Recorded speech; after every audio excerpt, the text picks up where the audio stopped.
Señores, qué placer poder pues iniciar esta entrevista.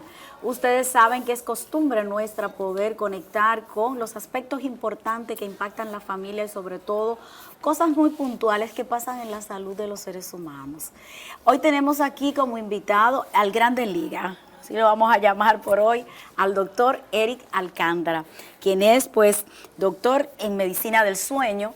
Y nosotros queremos pues ventilar y destapar muchas Pandoras que nos tocan a todos. Aquí hemos hecho un sondeo en estudio fuera de cámara y cada uno tiene su historia y el doctor pues muy puntualmente ha podido dar algunas respuestas. Entonces en busca de eso vamos.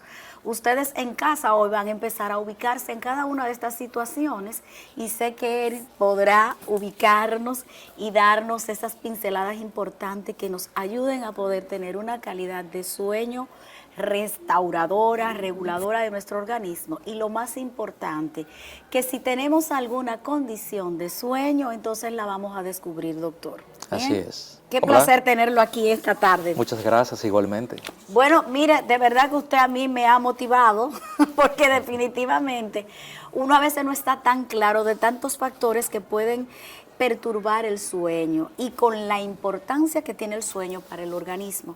Entonces hoy sí queremos, doctor, que usted pueda comentarnos un poquito sobre cómo nosotros podemos dar esa calidez y sobre todo esa pertinencia de importancia que tiene el sueño para el ser humano. Así es. El sueño, como la buena alimentación saludable y el ejercicio, es vital para mantenernos con una salud óptima.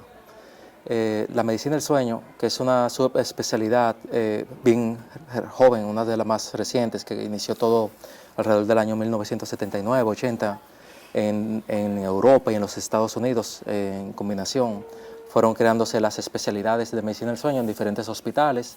Sin embargo, cada hospital en países donde la medicina es avanzada, Estados Unidos, Europa, muchos países de América Central y del Sur, tienen dentro de sus facilidades el centro del sueño, la clínica del sueño, sí, donde es el área donde yo me desenvuelvo y donde ahí trabajamos un grupo de manera multidisciplinaria, donde existe el médico del sueño, un psiquiatra, un psicólogo con entrenamiento en sueño, un neumólogo con entrenamiento en sueño, puede ser un médico internista con médico del sueño, en mi caso era un médico general.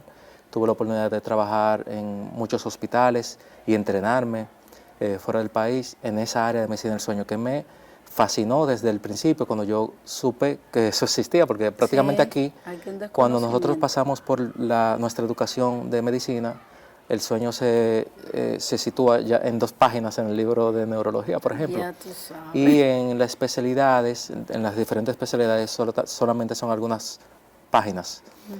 Ya cuando uno realiza la subespecialidad o el entrenamiento de medicina del sueño, son libros y tomos bien extensos, donde nos damos cuenta que existen más de 35 trastornos del sueño. Dios. Y a veces nosotros pensamos que solo es insomnio, o lo que escuchamos, sonambulismo, algo así, pero existen muchos trastornos del sueño. Con la agravante, doctor, que viendo esa panorámica que usted nos pone, realmente ahora me preocupo, porque desde la psicología, en el ejercicio ya de un tiempo, ya para nosotros es una convicción de que cuando no hay un sueño reparador y cuando una persona no puede conciliar el sueño, eso es como destapar la caja de Pandora donde se activan una serie de situaciones. Entonces, ver que quizás en el tiempo no se ha tenido como que esa pertinencia de darle la importancia que tiene el sueño en el ser humano y que son tantos trastornos. Entonces, si yo quisiera ubicarme ahora un poquito, aparte del insomnio, que es lo que más regularmente el ciudadano común cree, bueno, tú tienes insomnio, tú no duermes bien, pero cuando uno habla de un trastorno del sueño, estamos hablando como de algo bastante serio. Claro que sí. ¿Cómo lo podemos ubicar y clasificar? Mira, cuando una persona, a pesar de que duerma, la recomendación en una persona adulta es entre 7 a 9 horas por noche, para que tenga una reparación correcta de su cuerpo, de sus tejidos. A pesar de que una persona duerma entre 7 a 9 horas y al otro día tenga síntomas diurnos como hipersomnolencia, sueño durante el día, que se sienta fatigado, que sienta que tiene un sueño no reparador, ahí entran los trastornos del sueño.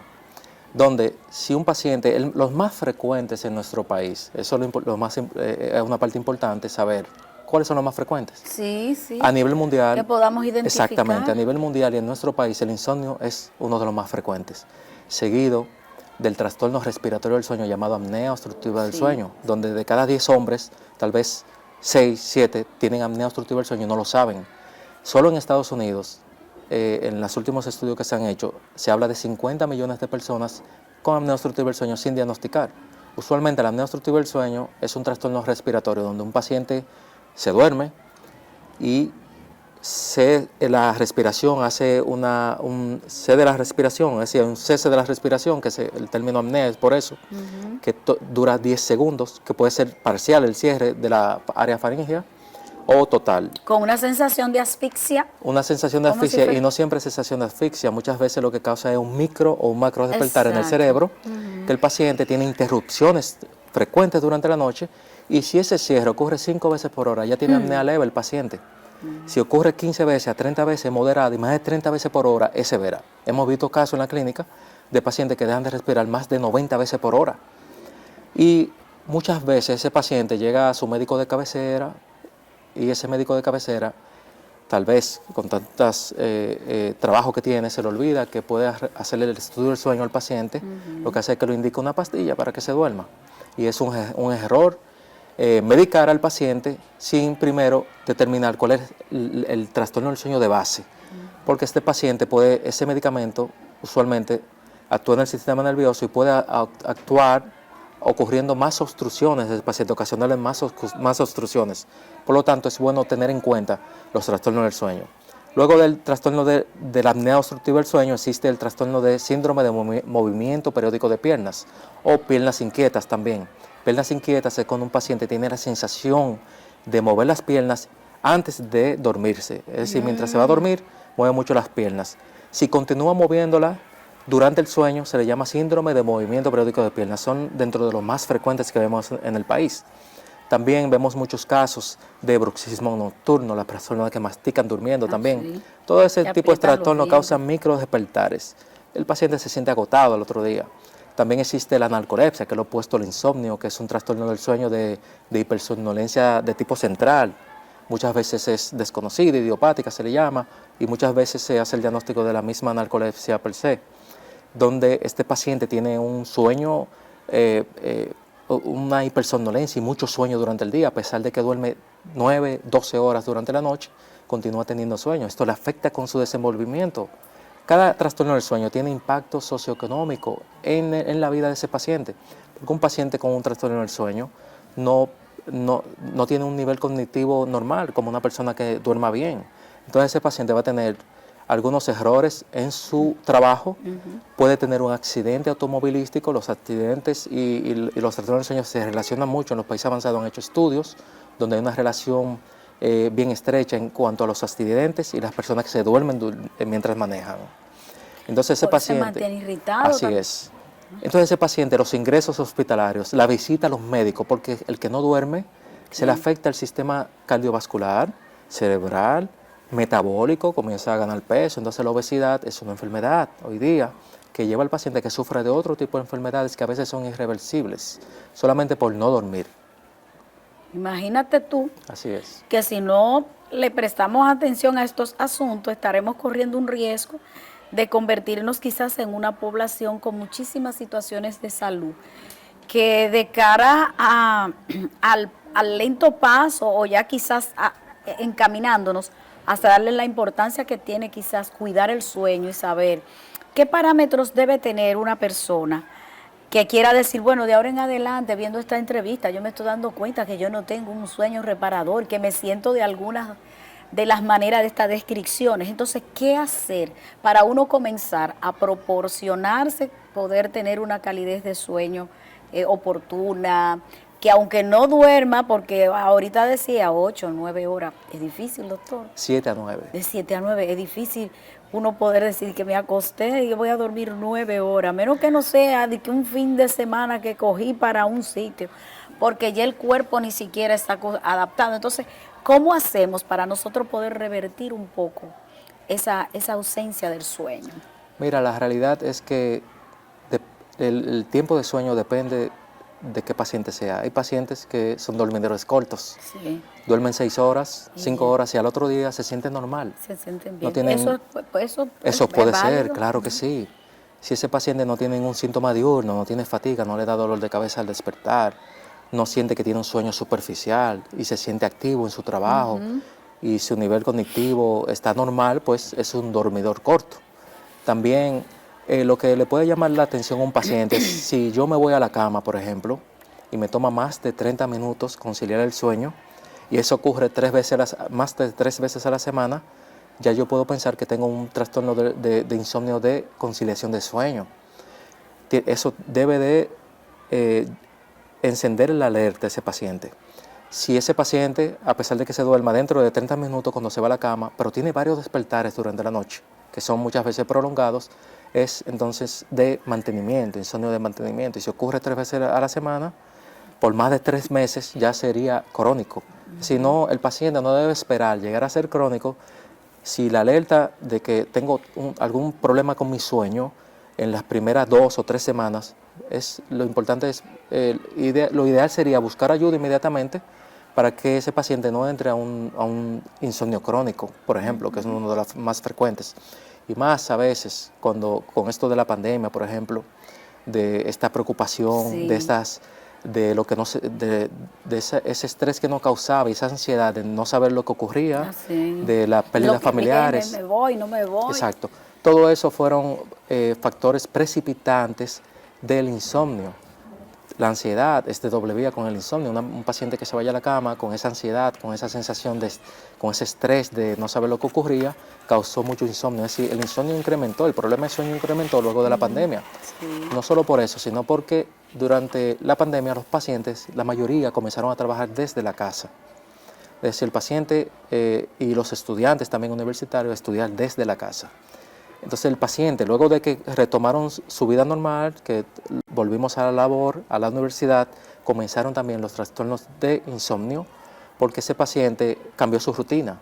Se mantenía en su casa durante la pandemia, trabajando en su casa en pijama, que no es lo ideal. No se exponía al sol en la mañana, no hacía sus ejercicios habituales. El paciente también muchas veces se pasaba el día completo en la cama. Eso cambió la rutina en muchos casos. En estos casos que nos llegaban a la clínica luego de la pandemia, en algunos casos fue muy fácil tratar eso porque el insomnio hoy día se trata muy bien con una buena higiene de sueño, enseñándole al paciente cómo cambiar ese tipo de rutina, cómo sustituirla por las correctas, que serían, por ejemplo, irse a la cama cuando tenga sueño, tener un horario establecido. Y una cosa ahí mismo, doctor, para que estamos hablando de la cama, Así porque es. eso es lo más, esa es la adicción más grande, ¿verdad? Qué bueno estar en la cama. Entonces la gente entiende que la cama la tengo ahí, yo puedo estar en la cama todo el tiempo. ¿Cómo usar la cama? ¿Cuál es ese tiempo que le tengo que dedicar a la cama? Porque hay gente que le dedican las 24 horas. No, lo ideal sería utilizar la cama solo para dormir y estar con su pareja. No, ni para ver televisión, Ramona, ¿oíste? ni para leer, ni para usar el celular, ya que el cerebro fácilmente se Ay, acostumbra. doctor.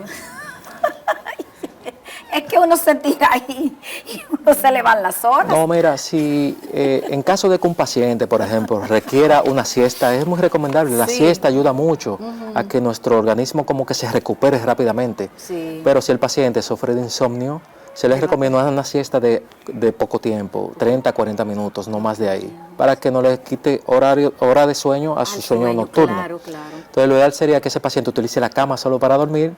Mira, es que nosotros dormimos una tercera parte de nuestra vida. Ay, sí. Entonces, Sí, eso esa es malo. habitación Eso debe es de ser, malo. no, eso es bueno. Es bueno, doctor. Claro que sí. Esa habitación debe ser un templo. Es decir, mi habitación oscura, totalmente fresca, Sí. una cama cómoda, una Ay, almohada acomodada, cómoda, buena sábana, buena todo. buena sábana cómoda. Y sobre todo, al final del día en la noche, cuando llego a mi casa, tratar de hacer algunas actividades relajantes. Es decir, yo quiero luces cálidas en mi casa, ya a partir de las 9:30 de la noche, 10 de la noche, luces cálidas, amarillas, bajas, porque las luces azules, la exposición a la televisión y al celular, actúa sobre nuestro cerebro, eliminando o disminuyendo la producción de la melatonina, la producción normal de la hormona del sueño. Esas luces azules, ahí mismo se desactiva la producción. Bueno. Por lo tanto, se evita, Computadora, doctor, exacto, la hasta computadora. maneta. Por eso muchos adolescentes no duermen. Porque Exacto. esa exposición tan permanente de horas, toda la madrugada es un tema. Pero también yo quiero, doctor, que podamos identificar allá en casita, la familia, cuáles son esos estresores o esos factores externos que no nos permiten tener un ritual para nosotros poder tener un sueño reparador. Por ejemplo, televisión en la habitación, ve que la música, que bueno, todos los procesos que ustedes saben que entran. Entonces yo sí quisiera esas particularidades para que desde ahora la gente empiece a saber cuáles son las cosas que van a sacar. La situación económica, Dios mío. Todas, doctor, porque yo sé que todas inciden de alguna manera. Claro que sí, mira, en nuestro país, en nuestra clínica, el más frecuente, el factor más frecuente que llega el paciente quejándose es el ruido ambiental. Sí. Debe haber el silencio en el ambiente, en el área. Los vecinos deben de respetar a su vecino, porque el sueño es vital para una buena salud. Un paciente que tenga una hipertensión, un problema de arritmia cardíaca, ese paciente necesita dormir. Entonces, cuando tenemos un ruido ambiental, por ejemplo, una actividad cerca de nuestra casa con muchas luces, por ejemplo, una cancha de básquet o algo, eso debe tener un horario establecido para que no le afecte el sueño de las personas que viven alrededor. Entonces, nosotros les recomendamos a los pacientes, por ejemplo, si viven en un área donde hay mucho ruido, que aquí eso es muy frecuente, común, sí. utilizar unos taponcitos de los oídos. El paciente debe de tratar de encontrar ese tipo de cosas cercanas que tenga para que se acomode el mismo. Nosotros les recomendamos esos taponcitos que lo venden y no son tan caros. El paciente también que no se puede exponer a la luz solar porque entra a trabajar muy temprano, por ejemplo. Hay pacientes que trabajan en factorías aquí, en call centers, que entran a 5 de la mañana y no tienen una buena exposición al sol. El sol es importante para que nuestro ritmo circadiano se sincronice. En ese caso, nosotros les recomendamos una luz que venden, que es muy barata también, una luz que se llama para la terapia de insomnio y que tenga un buen sueño, a pesar de que el paciente duerma bien, siempre es bueno que se exponga a esa luz solar. Entonces venden una luz que el paciente la puede utilizar en su mesita, en su escritorio, por unos cuantos minutos en la mañana, 8 de la mañana, para que esa luz haga la función de que es de día. Para que mi cerebro, cuando yo salga de trabajar, exacto, muchas personas salen de trabajar y ya no hay luz. No hay sol, no hay luz. Entonces a esos pacientes se les desincroniza el ritmo circadiano y vienen problemas entonces de síndrome de retraso de fase de sueño, síndrome de avance de fase de sueño, otros trastornos del sueño, no solo insomnio. Entonces es vital que el paciente pueda acercarse a estas informaciones de cómo tener una buena higiene de sueño, cómo yo puedo tener un mismo horario de sueño, cómo yo puedo cambiar mis hábitos en la noche, de llegar a la casa, evitar las noticias que nos mantengan activos, que sean ese factor externo que nos mantengan estresados. Entonces, porque el estrés es un factor que precipita el insomnio, es de doble vía también. Y es muy común, doctor, porque mire, noticias muy negativas, la exposición muy frecuente y por largo tiempo a los dispositivos, la situación económica, no sabemos manejar nuestros estresores del día. En el día siempre vamos a estar expuestos a muchas cosas. ¿Qué pasa? Hay mente que no se desconecta porque tengo que hacer esto, tengo que hacer lo otro, tengo que ir para allí, que tal. Entonces, recoger todo eso también tendría que tener una actitud prudente. La persona también tiene que buscar la manera de recoger un poco todo claro, eso. Lo ideal sería, ahí trabaja la terapia cognitiva conductual en insomnio, que es ahora mismo algo que se está utilizando mucho en los pacientes con insomnio, y es prácticamente sentarnos con el paciente. Esto se hace muchas veces en combinación con el psicólogo y muchas veces con el psiquiatra entrenado en sueño o el médico del sueño. Es simplemente identificar ese pensamiento o ese estresante de ese paciente. El paciente, algunos tips serían tratar de sustituir ese tipo de pensamiento que me mantiene estresado. Sí. Hacer una clase de yoga con la respiración ya en la cama, ese tipo de respiración ayuda mucho a que ese paciente se relaje, a que el núcleo que tiene que ver con la respiración durante la noche sepa de que que ya me estoy durmiendo, porque si nosotros disminuimos, la respiración durante la noche y contamos, por ejemplo, hay un truco muy frecuente, un tips que se llama 4-2-4, que es contar 4 segundos inspirando en la cama acostado, sostener la respiración 2 segundos, exhalar contando 4 segundos. Esto engaña ese núcleo coelo en el cerebro que disminuye la frecuencia respiratoria y le avisa al cerebro, oye, se me está durmiendo el paciente. Y al mismo tiempo el paciente se relaja y el conteo me ayuda a no pensar en ese factor estresante. Okay. Por lo tanto, sustituir pensamientos, pensar en lugares agradables que he visitado. Si me llega algo a la mente de mi trabajo, de cualquier situación, mejor me levanto y lo escribo. Y me voy a la cama con mi mente tranquila. Sí. Eso sería lo ideal. También, doctor, últimamente, y usted lo ha dicho, lo ha puntualizado muy bien, todos los cambios que ha producido este confinamiento, esta pandemia, debutó en muchas cosas. Quizá había toda esa predisposición, pero de cara al evento, pues muchas personas quedaron afectadas del sueño. Unido a eso, las situaciones ambientales, por ejemplo, los temblores de tierra.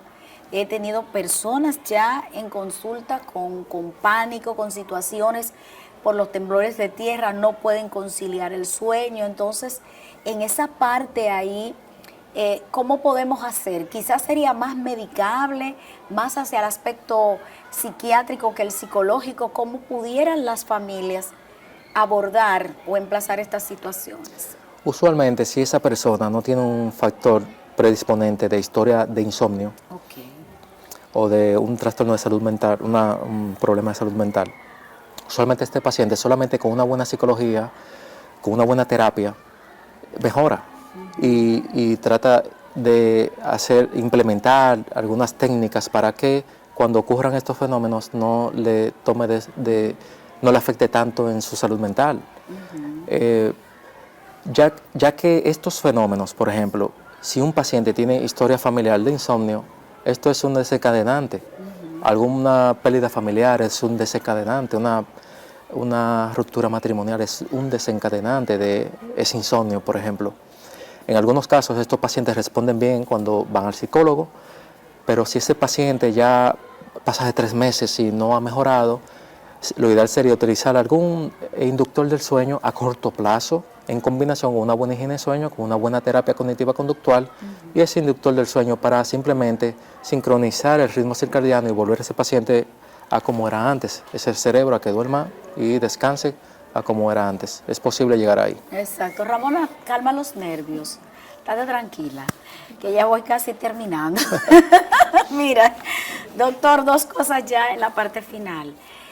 El ser humano siempre está expuesto a desafíos, a compromisos, a deudas, el estrés del día a día, las complicaciones del trabajo, los asuntos familiares, de pareja, los hijos, los adolescentes, o sea, que ese cerebro de cualquier manera siempre tiene que estar como el boxeador en el ring, con los puños ahí para que no le rompan la nariz. Así es. Entonces, de cara a todo eso, habría una recomendación especial. Quizás yo yéndome al extremo de que la gente sepa que no solamente por una situación de hipertensión, por una situación del hígado, del riñón, del corazón, qué sé yo, cuántas cosas, porque creemos que esas son las enfermedades que tenemos que correr para el médico. No. Y a veces olvidamos que las situaciones emocionales y que los trastornos del sueño juegan un papel tan determinante en esa calidad de la salud. Entonces, ¿cómo educarnos y cómo saber que podemos ir al médico? Yo quiero saber, aquí dimos muchísimos tips de cosas que nos pasan, que uno se queda así porque cree que no es nada, pero en el fondo se va instaurando y quizás más adelante debutamos hasta con un trastorno del sueño. Entonces, sería pertinente que uno pudiera decir un día, yo quiero saber cómo es mi sueño, yo quiero saber si yo estoy bien o no, e ir a un médico a investigar y hacerme un estudio del sueño. ¿Pudiera ser eso posible? Claro que sí, mira, sin embargo, un estudio del sueño es parte de un examen físico anual en algunos países avanzados. Y no vamos. Entonces, lo ideal sería decirle a su médico de cabecera. Usualmente los pacientes tienen un médico cardiólogo de cabecera, un médico internista, un psicólogo, un psiquiatra de cabecera, de confianza. Doctor, indíqueme el estudio del sueño, por favor. Bueno, yo porque es parte de una evaluación física anual, ya que durante el estudio del sueño, ya sea en el domicilio del paciente o en la clínica, pasándose una noche en la clínica, se pueden ver las fases de sueño de ese paciente. Sí. ¿Qué tiempo permanece ese paciente en cada fase de sueño? Las fases van desde fase 1, 2, 3 y sueño profundo, de movimiento ocular rápido. Luego vemos la fase de sueño, vemos si ese paciente tiene ciclos de sueño requeridos para su edad, que son para un adulto entre 3 a 4 ciclos, que son esas fases de sueño completas. Si esas fases de sueño son continuas o si se interrumpen por algún movimiento normal, sí, y ahí entran los trastornos del sueño. Ahí veo también el electrocardiograma cuando ese paciente duerme, veo su respiración, veo su oxigenación, veo video, audio de la grabación completa de una noche, y ahí determinamos si tiene algún trastorno del sueño, porque hay trastornos del sueño que a veces son muchas veces imperceptibles por la pareja o ese paciente no lo sabe. Muchas veces cuando ya se da cuenta ya es muy tarde, sí, y ya ese trastorno del sueño ha causado daños cardiovasculares, en el metabólico, el paciente ya está obeso, ya ese paciente no le da ánimo de hacer ejercicio, de caminar, porque todo en la vida es un equilibrio. El ejercicio, una buena alimentación, un buen sueño y esa positividad en cuanto a todo lo que nos presenta la vida, es todo un equilibrio en la vida. Definitivo, para la doctor, salud. Hay que tratar de establecerlo. Sí, Ramona, ya, gracias. Se nos quedó, señores, los niños. Ustedes saben que los niños también a veces en la noche hablan, se levantan. Entonces, ¿cómo a tiempo los padres pueden? Pero ya eso será otro capítulo, doctor, porque Ramona definitivamente... el tiempo se nos ha acabado y qué pena, porque entendemos que este es un tema que tiene que mover mucho la conciencia de las familias y estar observando. Los ronquidos de las parejas también sé que son bien perturbadores. Así es. Hay muchos temas por tratar y sobre todo que sepa la población que si quieren seguir hurgando sobre esto, pues mira, ya tienen aquí un experto en eso que pueden accesar quizás a través de las redes o tener algún contacto donde ir a hacerse su evaluación del sueño, que sería muy determinante, y eso pudiera ayudar a que nuestra calidad del sueño mejore. Así que, doctor, le agradezco infinitamente. Vamos a dar algunos contactos para que la gente pueda conectar con usted. Trabajamos en la Clínica del Sueño Medic Sleep, en la Torre Profesional Corazones Unidos. El número de teléfono es 809-687-0971. El Instagram, tenemos muchas informaciones sobre sueño solamente. Es @Dr. Eric _ con CK Eric. @Dr. Eric _ Ahí diariamente publicamos todo lo que tiene que ver con los más de 35 trastornos del sueño y tips para que el paciente pueda dormir mejor en la noche. Exacto, una buena herramienta, entonces ya ustedes saben. Hasta yo lo voy a tomar en serio y quién sabe si mi próxima especialidad sea sobre el sueño. Claro doctor, que sí. Nos hace falta más aquí en el país. Hace falta más, así es. Bueno, pues entonces nosotros agradecemos al doctor Eri Alcántara por estar aquí con esto. Ya todos casi estamos medicados aquí. Ay, no, Dios nos libre. Pero sí, lo vamos a tomar en serio y vamos a empezar a cuidar nuestro sueño. Usted no se desconecte, seguimos con más en su programa Domingo Familiar.